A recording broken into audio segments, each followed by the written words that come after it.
Idol, anong pinagkaiba ng mga kabataan noon sa kabataan ngayon? Kabataan noon, kumakaway ka kapag may dumaraang eroplano. Inaantay maubos ang tubig sa tabo sa ulo. Ginagawang swimming pool ang planggana ni nanay. Ginagawang braces ang foil ng choknat. Naliligo ka sa alulod ng bubong kapag umuulan. At kapag gabi naman, akala mo sinusundan ka ng buwan. Nagko-concert sa harap ng electric fan. Kabataan ngayon, ang problema ay pera at cellphone.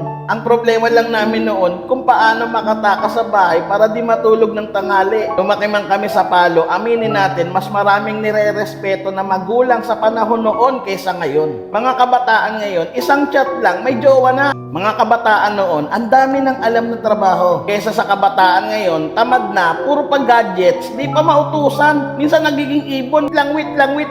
Ba't ako? Idol, hindi kawawa ang batang inuutusan sa gawaing bahay.